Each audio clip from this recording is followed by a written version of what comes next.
khususan ila man sannafaha Al-Imam Muhammad Al-Ghazali At-Tusi wa usurihi wa quruhi anna Allah yatabassahum bi rahmahul jannah wa yuhidu ilayna min barakatihim wa asrarihim wa barakatihim bi barakatil Fatihah.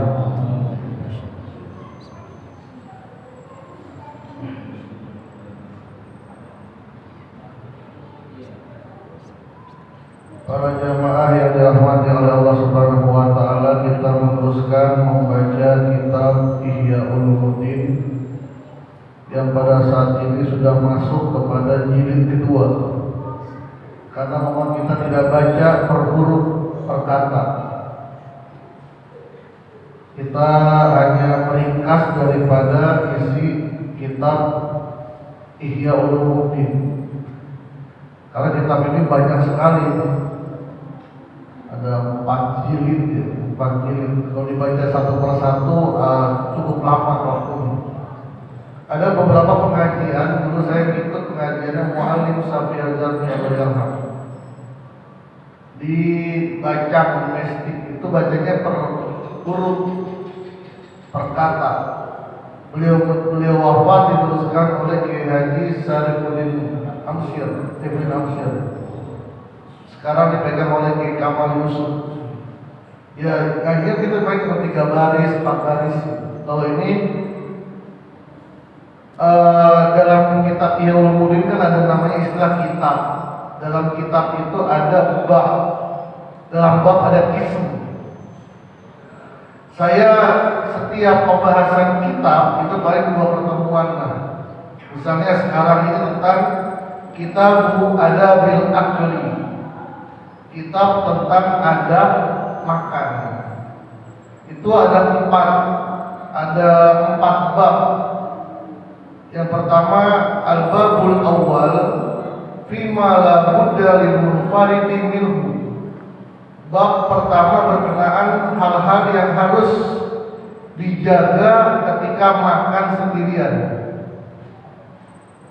Al-babus tsani fima yazidu bisababil ijtima'i wal musyarakah bil akli.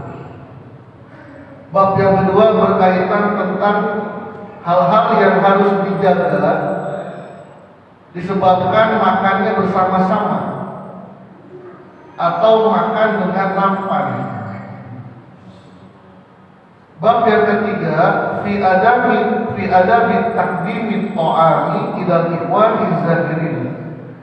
Adab mendahulukan memberikan makan kepada saudara-saudara yang berkunjung atau tamu, mendahulukan tamu. Al-babur rabi fi adabi diyafah, tentang adab tentang bertamu, adab bertamu. Ini dalam kitab Adabul Akli. Jadi ada kitab, di dalamnya itu ada bab, di dalam bab ada qism. Jadi saya meringkas paling satu kitab, satu pembahasan ini dengan 2 pertemuan.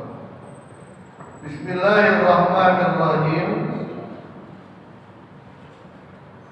Fima la budda lil munfaridi minhu, sesuatu yang harus dijaga ketika kita makan sendirian. Wa huwa as-salasati aqsam, ada 3 bagian. Pertama bagian sebelum makan, bagian ketika makan, dan bagian setelah makan. Adapun adab yang harus didahulukan sebelum makan, pertama ayyakunna ta'amu ba'da kaunihi halalan fi nafsihi thayyiban fi jihatin maksabihi. Makanan yang kita makan itu harus kita yakinin kehalalannya. Kehalalan. Jangan makan makanan kalau belum yakin makanan itu halal. Kenapa? Karena satu suap makanan yang kita makan bukan dari yang halal, an-naru aula bihi. neraka lebih pantas baginya, satu suap saja. Dan untuk berkaitan dengan makan, Nabi memang keras. Pernah Hasan Husain datang kepada Nabi. Nabi pada saat itu ada orang yang memberikan zakat korma. Namanya anak kecil kan tak ngerti hukum, masih kecil, masih balita. Dia melihat korma dimakan sama Hasan dan Husain. Sedangkan itu adalah zakat. Zakat haram bagi Bani Muthalib dan Bani Hashim. Zakat tidak boleh para habaib menerima zakat. Tapi kan dia masih kecil gitu. Dia masih kecil dan dia nggak tahu namanya anak kecil itu amanah Nabi.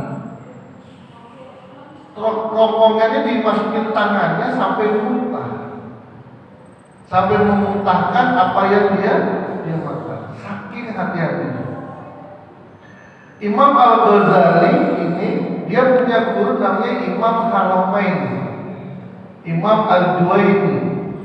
Dia dapat julukan Imam Haramain karena di akhir hayatnya dia tinggal di Mekah dan Madinah. Ulama besar. Ketika dia bayi, bapaknya sangat menjaga makanan yang masuk ke bayinya. Maka tidak boleh ada yang menyusui dia. Tidak boleh ada yang menyusui dia. Dan ibunya benar-benar dijaga makanan yang benar-benar halal. Suatu hari bapaknya pulang, dia melihat anaknya sedang disusui oleh tetangganya. Karena ibunya ke pasar, dia bilang, kemana ibunya? Ibunya pergi ke pasar atau kemana lah. Dan anak ini nangis dari tadi, kehausan, kelaparan. Maka aku berinisiatif untuk memberikan minum, menyusui. Itu diambil bayinya, dimasuk kamar, bayinya dirogoh-rogoh tenggorokannya. Dirogoh-rogoh tenggorokannya sampai muntah. Dan setiap Imam Haramain mengajar dia lupa ayat Al-Quran, lupa hadis. Dia selalu mengatakan ini gara-gara bekas susu yang belum keluar dari tenggorokan. Jadi saking hati-hatinya yang luar biasa. Tapi kalau kita udah kebal, orang-orang soleh luar biasa. Ada namanya Syekh Abdul Qadir Al-Halabi. Dia mursyid Thariqah Saziliyah waktu saya tidak masuk ke situ. Dia punya kitab Haqaiq Tasawuf. Dia kalau makan makanan yang hasil ribawi, mohon maaf pas makan langsung keluar. Dia pernah diundang acara walimah makan. Ternyata makanannya itu hasil riba. Dia makan dan di tempat acara dibuang lagi lagi. Jadi masuk keluar. Kalau kita sih udah. Yang kedua asani gosuliyat, mencuci tangan. Ini yang luar biasa. Nabi Shallallahu Alaihi Wasallam al-wudu qabla ta'am yanfil faqr. Kata Nabi, berwudu sebelum makan. Sebelum makan pakai wudu. Apa? Yanfil faqr, menghilangkan kefakiran. Menghilangkan kefakiran. Ya, al-fakir di sini bisa luas maknanya. Al-fakir bukan hanya secara harta saja, tapi bisa jadi harta. Menarik aura, membuat aura sehingga harta dunia itu datang ke kita dengan cara berwudu. Atau ya kesehatan sudah. Betapa Islam itu menjaga kesehatan. Mau makan aja pakai wudu, otomatis kan dia cuci tangan. Kenapa? Li'annal akla liqasdil isti'anati ala din. Karena makan itu dalam Islam tujuannya adalah untuk membantu diri kita melaksanakan perintah-perintah agama. Jadi mau makannya biar nanti ngajinya kuat, biar nanti sholatnya seger. Jadi makan itu bukan hanya memenuhi perut saja, bukan hanya menghilangkan lapar saja, tapi ada niat. Saya makan kalau lapar nanti sholat jadi mana? Saya bekerja, makan untuk bisa kuat bekerja apa? Mencari nafkah untuk keluarga, kan dapat lagi. Jadi benar-benar ibadah. Maka tidak sembarangan Rasulullah mengajarkan doa makan, Allahumma barik lana fima razaqtana wa qina azabannar. Dalam kitab Sarah Rotibul Haddad, Abu Dzar Al-Ghifari pernah diracunin 40 hari terus-menerus oleh budaknya, pembantunya. Pembantunya dibayar bagaimana bisa membunuh Abu Dzar Al-Ghifari, pembantu yang menyediakan makan. Itu sampai 40 hari. Sampai pembantu itu di hari 40 dia bilang, kamu tuh jenisnya apa? Manusia atau apa sih? Ya saya manusia. Saya jujur aja terserah, selain saya mau ditangkap, mau dibunuh. Selama 40 hari saya memasukkan makanan yang Tuhan makan dengan racun. Pagi siang dengan racun. Ini selama 40 hari terus-menerus. Dalam kitab Sarah Rotibul Haddad. Tapi Tuhan gak kenapa-napa. Alhamdulillah dia. Karena dia mengamalkan sebuah amalan yang sering kita baca juga, Bismillahirrahmanirrahim, la yadurru ma'asmihi syai'un fil ardi wala fis samai wa huwas samiul alim. Dia memilih dari berbagai amalan ini.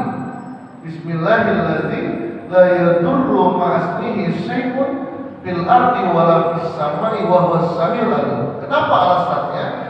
Karena dia bilang, saya pernah mendengar Rasulullah mengatakan Bismillahirrahmanirrahim itu adalah Ismul A'zam. Kan Ismul A'zam macam-macam, ada ya Zal Jalali wal Ikram. Ketika ada sahabat Nabi baca ya Zal Jalali wal Ikram, ya Zal Jalali wal Ikram, kata Nabi, tustajabu da'watan fas'al. Hai sahabatku, pintu ijabah sudah dibuka sama Allah, minta sama Allah. Karena membukanya dengan ya Zal Jalali wal Ikram. Maka dalam roti ada ditambah dengan Aminna ala dinil. Ada juga ya lafaz Allah, tapi yang paling banyak adalah lafaz Allah. Itu termasuk Ibnu Qayyim, termasuk Syekh Abdul Qadir Al-Jailani. Itu mengatakan Ismul Azam adalah Allah. Apapun bacaannya, yang terpenting adalah keyakinan kita ketika mau membaca itu. Bapak yakinnya dan nikmatnya baca ya Zal Jalali wal Ikram, ya udah. Ya Hayyu ya Qayyum, ya Hayyu ya Qayyum, ya udah itu.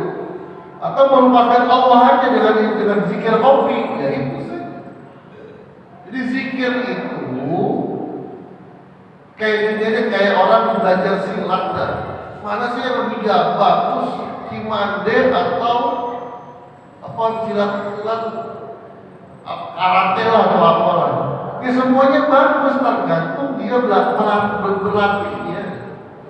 Kalau dia berlatihnya benar-benar ya semuanya bagus semuanya. Begitu pula zikir. Semua zikir bagus. Bagaimana yang kita rasakan saja. Yang ketiga, ayu doa ta'ama ala safrotil mawdu'ati alal ardi. Adab yang ketiga adalah ketika makan lebih bagus meletakkan piringnya itu ke lantai, makannya di lantai. Wa huwa aqrabu ila fi'li Rasulillah sallallahu alaihi wasallam min raf'ihi 'alal ma'idati. Ini kalau makan di lantai lesehan itu yang selalu dilakukan oleh baginda Rasulullah dibandingkan makan di atas meja. Kenapa? Aqrabul tawadu, karena lebih menunjukkan ketawaduan. Tapi tidak salah kalau orang makan di atas meja. Ini kan cuma adab aja. Nanti belum ada penelitiannya, saya membaca ketemu mungkin ada lah. Kalau kita makan di meja kan mau nggak mau duduk di atas bangku. Kalau kita makan di bawah, sunnah Nabi kan seperti ini, gini ya, begini makannya. Ini diangkat, dari sini sebutkan. Saya belum membaca penelitian. Tapi kalau buang air kecil saja, buang air kecil itu lebih bagus jongkok daripada duduk, apalagi berdiri. Dan Rasulullah melakukan itu. Kalau minum lebih bagus jongkok daripada berdiri. Itu sudah ada penelitiannya. Kalau makan, nggak tahu bisa jadi ada makan yang dengan cara seperti itu, kaki kanan diangkat itu lebih bagus dalam pencernaannya daripada mungkin adalah, tapi saya belum ketemu. Tapi kenapa bisa mungkin ada? Karena setiap apa yang dilakukan Nabi itu tidak pernah bertentangan dengan ilmu kesehatan. Tidur, Nabi kan suruh miring ke kanan. Ternyata tidur yang paling bagus adalah tidur seperti ini. Ayat sinal jalsa ala safrati di awali julusihi wa yastadimuha. Posisi duduk itu harus bagus. Apa? Rubbama jasalil akli ala rukbatayhi wa jalasa ala zuhri qadamaihi. Ada dua cara makannya itu seperti rukbat, dia berdiri duduk di atas rukbat begini. Makan begitu. Ini cara yang pertama. Wa rubbama nasaba rijlahu al-yumna wa jalasa al-yusra, atau begini. Kaki kanannya begini, kaki kirinya didudukin. Bagaimana nikmatnya aja. Tapi Ustaz, wah kaki saya udah sempurna, ya udah sila aja, sila.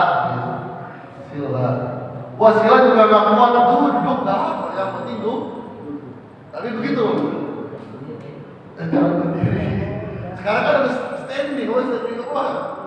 Kalau acara-acara walimahan kan mau berdiri semua. Cuma tadi siapin bangku.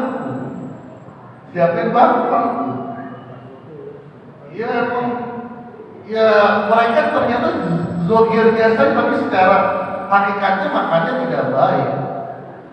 Kayak makan, kita benar-benar makan di restoran itu sendoknya itu bisa 10 sendok, Pak. Makan pertama sendoknya ini, makan kedua seperti ini. Itu lebih higienis, lebih bagusan mana sendok dengan tangan. Kalau sendok kan orang makan, kalau tangan memang ada orang minjem makan, ataupun tangannya suaminya. Tangan ada tangan kita sendiri. Apalagi nanti ujung-ujung jari itu kan ada yang sini. Ayat riya bi aklihi ayat taqwa bihi ala taatillah. Yang kelima, ketika makan, niatkan makan itu untuk memperkuat ibadah kepada Allah. Itu akan dicatat sebagai ibadah. Tapi kalau makan asal makan aja gitu ya udah makan aja, nggak dapat apa-apa. Tapi kalau makan dulu, nanti biar ngajinya enak, sholatnya sekuat, kerjanya semangat. Kerja kan mencari rezeki untuk keluarga. ayardo bil mawjudi minar rizki, senang dengan apa yang ada di depan, senang gitu. Artinya di sini tidak boleh menghina makanan. Makan apa kan? Kalau Nabi di sini dikatakan kalau Nabi itu kalau makanan, atau misalnya gini di sini dikatakan wala yattahidu fit tanahumi wa talaba ziyadah wa intizaril idami. Gak usah berusaha untuk menikmati makanan, gak usah makan untuk semata-mata menguatkan diri aja. Dan kedua, gak usah minta macam-macam. Yang ketiga, gak usah nungguin lauk. Misalnya cuman ada di sini kan cuman ada bungkus kan, orang Arab kan makan bungkus doang nih. Kalau kita nasi doang, ada nasi ya udah makan aja. Makan yang ada. Kecuali ada lauknya, ambil lauknya. Misalnya deh, dan itu dilakukan oleh ulama-ulama pas kita duduk di meja makan, yang ada cuma nasi ya udah nggak minta apa-apa. Begini telur, masa kayak gini enggak. Kalau di meja makan cuma nasi ya udah dia ngambil nasi, makan. Enggak, kecuali memang ada lauk, ambil lauknya. Jangan sampai ada nasi ditunda makan nasinya karena nungguin lah. Di sini katakan gitu. Sebagai makanya Imam Ghazali itu kan ini ya, dan ini Habib Lutfi mengatakan itu. Habib Lutfi mengatakan itu. Dan ini ulama-ulama adalah keberkahan itu di akhirnya. Maka dalam kitab Manaqib sering mengatakan air jangan ditinggal, bawa jangan disisakan, karena yang di akhir itu adalah kenikmatan, itu adalah keberkahan. Habib Lutfi ketika jatuh nasi, di sini jelaskan itu beliau di depan orang-orang ngambil dimakan. Dia makan nasi jatuh gitu ya. Di depan orang-orang besar dia makan aja. Dia bilang nasi ini luar biasa. Tidak ada satu profesor ilmuwan yang bisa menciptakan nasi. Jadi menghormati nasi, bukan menyembah nasi, tidak menghormati nasi. Malah orang-orang dulu itu cara meletakkan beras itu pun nggak sembarangan. Kenapa? Karena beras itulah yang membantu kita. Dan itu dari Allah. Karya Allah, nggak ada karya manusia menciptakan beras. Maka ketika menghormati, roti doang gitu. Roti doang. Saya pernah waktu di Cipanas gitu ya, ditawarin makan. Harus itu saya pegang pesantren, kemudian pagi-pagi ketika saya jalan-jalan, saya makan. Cuma pakai nasi. Orang Solo makannya bisa pakai garam. Nasi dia dalilnya nih. Sebelum makan garam dulu. Bukan garam dicampur makanan, tapi colek garam baru makan. Itu diamalin sama orang-orang Cipanas, Pak. Orang-orang Jawa Barat banyak mengamalkan itu. Lauk ada garamnya. Katanya untuk menjaga mulut macam-macam. Ternyata tidak menunggu dari dikatakan itu. Sampai di sana suruh makan nasi, suruh pakai garam, pakai kerupuk. Belum nanti dari makan aja. Selesai makan baru ikannya datang. Tapi nikmatnya luar biasa. Dan orang-orang Solo ya, kalau kita itu dibaca gitu ya, jangan nunggu makanan, jangan nunggu lauk. Kalau udah setiap nasi ya udah makan. Jadi senang dengan apa yang sudah ada. Ayat tidak taksiril aidi dalam to'am walau min ahli wa waladihi. Berusaha yang makan itu tidak sendirian. Yang makan itu tidak sendirian. Ayat tidak taksiril aidi, untuk memperbanyak tangan-tangan yang mengambil makanan. Jadi makanan jangan sendirian, berusaha ajak siapa aja. Kata Nabi, "Ittamimu ala ta'amikum yubarik lakum fihi." Berkumpullah kalian dalam makanan kalian, maka Allah akan memberkati kalian. Dalam riwayat Anas, karena Rasulullah SAW la yakulu wahda.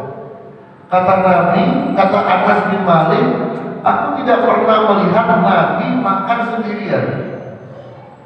Pasti anak bareng-bareng. Itu makan dengan nampan.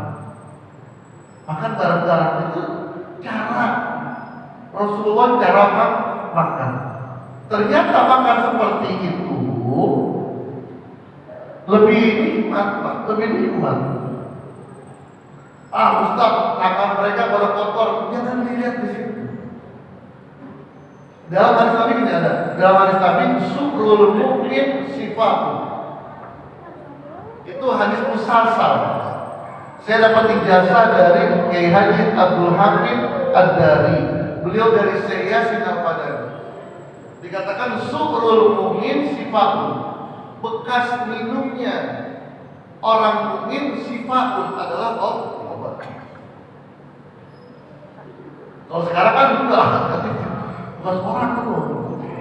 Kalau dia mukmin sifat. Yang uniknya Nabi membaca hadis itu langsung mempraktekkan. Maka hadis musalsal namanya. Ada air, kemudian gelasnya cuma ada berapa gelas. Para sahabat minum dengan gelas yang apa namanya, bukan ya itu, nggak dicuci lagi, minum. Doi apa minum deh. Setelah itu orang lagi minum lagi, nggak pakai dicuci. Ketika Rasulullah membaca itu, begitu pula ketika Kiai Haji Abdul Hamid mengijazahkan hadis itu, beliau mengatakan siapa yang pengen ngambil hadis, ayo, jangan geli. Kalau geli jangan ngambil hadis ini. Sukrul mungkin sifatun, dibikin jamahnya banyak, ratusan. Itu di Parung, kan satu juga di Parung. Itu muridnya Syekh Yasin Al-Badani. Itu air putih, terus gelasnya cuma 5. Ganti-gantian orang-orang gelas. Yang beli jangan beli jasa. Kalau yakin dengan Nabi, minum. Bekas minumnya orang mukmin. Asal orang mukmin. Begitu pula tangan kan ini kita nggak usah pakai logika lagi. Ini kata Nabi. Khairul ta'am maka surat alaihil aidi. Sebaik-baiknya makanan yang banyak tangannya di situ. Yang banyak tangannya. Artinya ketika dia makan, dia tangan tidak tergantung. Udah nggak usah mikirin tangan dia bersih, biasanya bismillah aja. Yakin dengan Rasulullah. Ternyata setiap tangan itu punya zat di ujungnya, pembusukan. Jadi mungkin ya. Saya juga belum ketemu artikelnya ya. Bagaimana dalam ilmu kesehatan makan senampan. Saya yakin setiap kita ini enzimnya beda-beda. Ketika bercampur, maka pembusukan makanan itu semakin cepat. Maka kalau makan bareng, kadang-kadang lama kenyangnya. Enak doang ya. Tapi memang ini yang menjadi masalah, makan pakai nampan itu kebanyakan yang dibuang, tersisa. Bagus makan pakai nampan, tapi kadang-kadang nafsunya banyak, tersisa terbuang. Maka harus diantisipasi. Apa? Bisa nampan itu ya buat 4 orang tapi 3 orang. Lepasin aja. Biar tidak tersisa. Ternyata makan nampan ketika habis lebih nikmat. Betul pas lagi makan habis semuanya bersih. Ya Allah, nikmatnya luar biasa.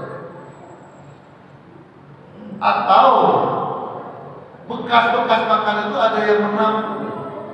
Itu harus dijaga. Kenapa? Bukan masalah yang remeh. Itu nanti masuk kepada innal mubazirina kana gimana saya? Kita maulid Nabi nih, tapi nasi banyak yang dibuang-buang, jadi setan. Jadi temannya saya. Fi adabi halakil akli. Ini bagian yang kedua, adab ketika kita makan. Ayat dalam bismillah. Memulai dengan membaca bismillah. Kalau lupa bismillahi awwalahu wa akhirahu. Boleh awaluhu boleh, wa akhiruhu boleh, atau awalahu boleh. Wa bilhamdulillah fi akhirih. Membaca bismillah di awal dan membaca alhamdulillah di akhir. Kalau dalam thariqah kita bagaimana tengah-tengahnya? Tengah-tengahnya apa kita gak berzikir? Pertama baca bismillah, terakhir baca alhamdulillah. Kenapa Imam Ghazali tidak menjelaskan? Di sini dijelaskan kalau bisa setiap suap membaca bismillah. Setiap suapnya bismillah, bismillah, bismillah. Jadi dikatakan wa yaqulu ma'al luqmatil ula bi bismillah wa ma'asani bismillah. Jadi setiap luqmah, setiap itu membaca bismillah. Bahwa hasan. Jadi walau qala ma'akulil luqmatin bismillah bahwa hasan. Kalau bisa membaca setiap suap. Saya pas ngaji dengan Ibu Nyamin itu Nyamin yang muridnya Mu'alif Sabi Azami, alangkah nikmatnya kalau bisa kita makan setiap makan bismillah. Setiap minum bismillah. Itu terjaga makanannya, Pak. Ya, sekarang kan makanan mana yang bagus, Pak, semuanya udah minyaknya begitu, bagaimana lah. Ini dengan baca bismillah, dengan pertolongan Allah, yang tadi Abu Zar saja saya teruskan, itu nggak kenapa-napa, itu racun. Apalagi kotoran-kotoran, makanan kan ya, makanan mana yang bersih lah. Sayuran diobatin juga. Minyaknya itu racun. Udah nggak, kalau mikirin malah tambah sakit. Ini nggak dimakan, ini nggak dimakan. Gorengan nggak takut sama gorengan. Tapi kalau kita yakin dengan bismillah sudah. Abu Zar saja racun bisa hilang. Kalau kita yakin dengan baca bismillahirrahmanirrahim, dengan pertolongan Allah, perlindungan Allah, penjagaan Allah, aku makan makanan ini.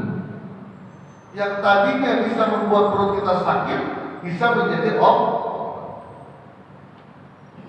Bisa jadi obat.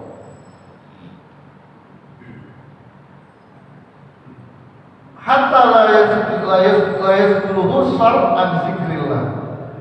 Jadi setiap luqmah, setiap suapan dengan bismillah dengan tujuan agar jangan sampai makanan kita menghilangkan kita ingat kepada Allah. Tapi ternyata dengan zikir kopi lebih dahsyat lagi, Pak. Bismillahirrahmanirrahim, pas makan zikir kopi, Allahnya jangan berhenti di hati. Sambil makan aja, nggak kelihatan. Tapi hati selalu menyebutkan nama Allah. Jadi makan bersama dengan Allah. Wa yaqulu bil yumna. Makan diawali dengan tangan kanan. Meskipun dia kidal. Paksakan untuk memakan dengan tangan kanan. Beda enzim di kanan dengan kiri beda. Zat yang ada di kanan dengan zat yang di kiri beda. Wah, saya nggak bisa itu karena terbiasa, harus dipaksa. Wa yabda bil milhi, mengawali makan dengan memakan garam. Jadi colek garam dulu di ujung lidah, baru makan. Wa yatamu bihi, begitu pula mengakhirinya colek lagi garamnya. Di sini nggak dijelasin nih. Dia dijelasin kenapa makan garam dulu. Dari mana jelasnya gitu. Tapi pasti ada maksudnya. Sekarang di sini Imam Ghazali kenapa suruh makan? Ternyata memang tadi di daerah-daerah Sunda, daerah-daerah Sunda itu dipraktikkan tuh. Karena kan saya lama tinggal di Panas. Itu kalau kita makan di rumah orang pasti ada garam, pasti ada garam. Wa yusagir luqma, kemudian mengecilkan suapan. Jadi jangan gede-gede.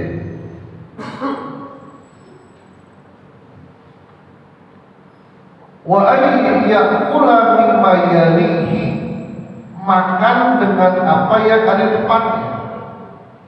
Makan dengan apa yang ada, enggak panjat tangan kecuali disodorin. Itulah yang dilakukan Nabi semenjak kecil.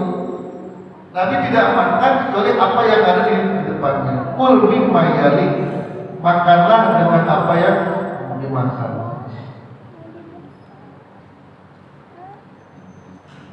Kemudian tidak menghina makanan. Aqimul khubza fa inna Allah ta'ala anzalahu min barakatis sama. Muliakanlah roti karena Allah menurunkannya dari keberkahan langit. Kan gandum, roti itu dari gandum. Gandum itu tidak akan keluar kalau tidak ada air hujan.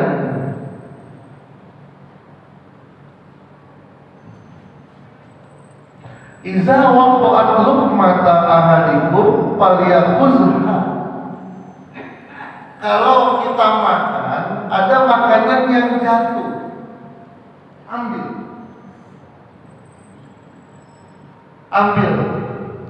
Kenapa? Wala yad'uha lisyaiton. Jangan membiarkan makanan itu dimakan oleh setan.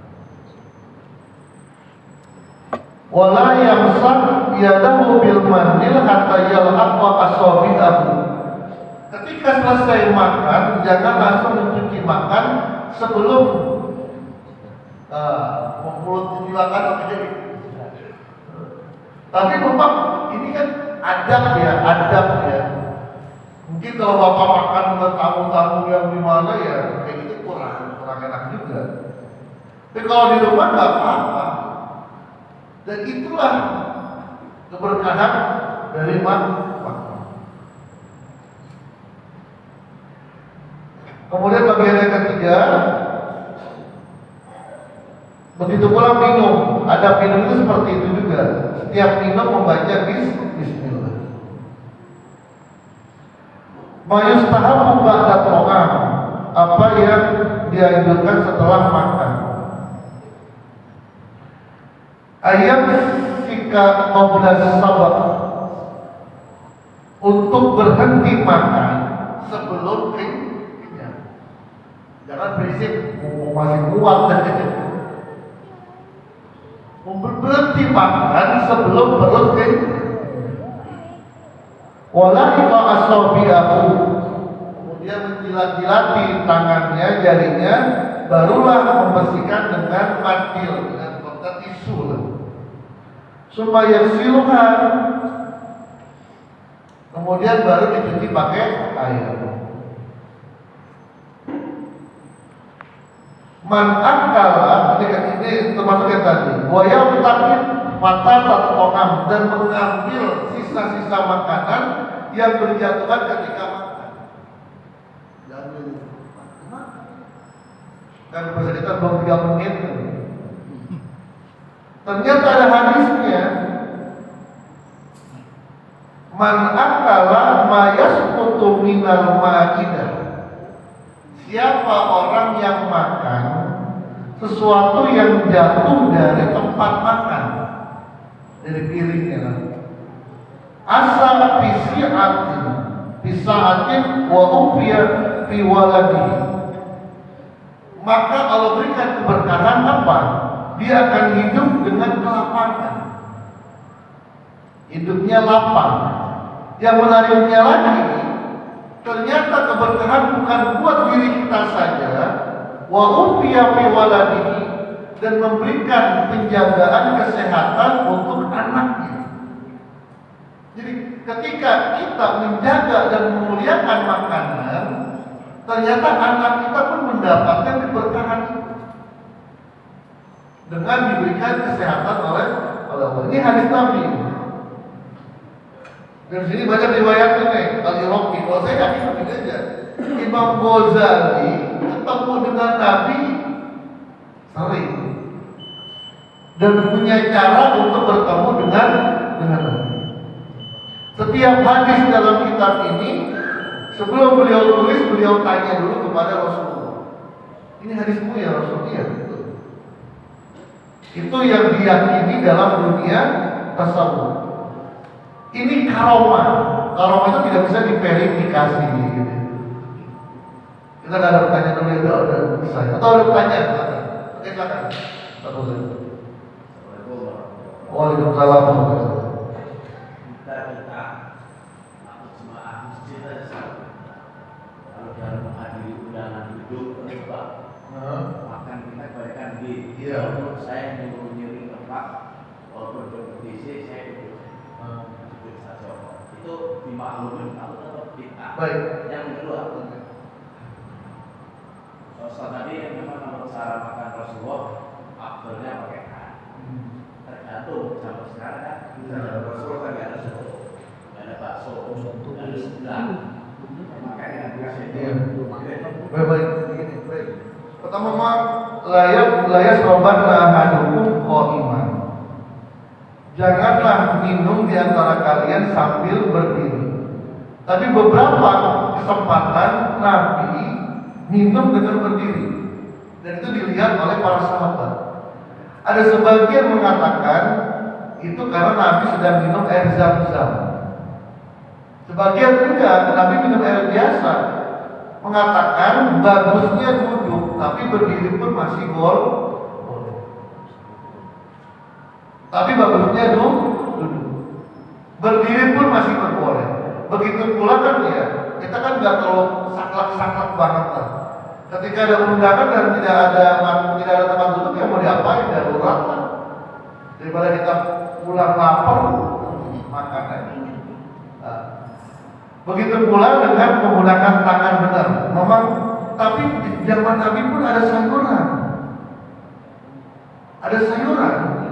Contoh, hadis Nabi, "Iza tabahtum maraqatan faksir ma'aha wa ta'ahat dironatan."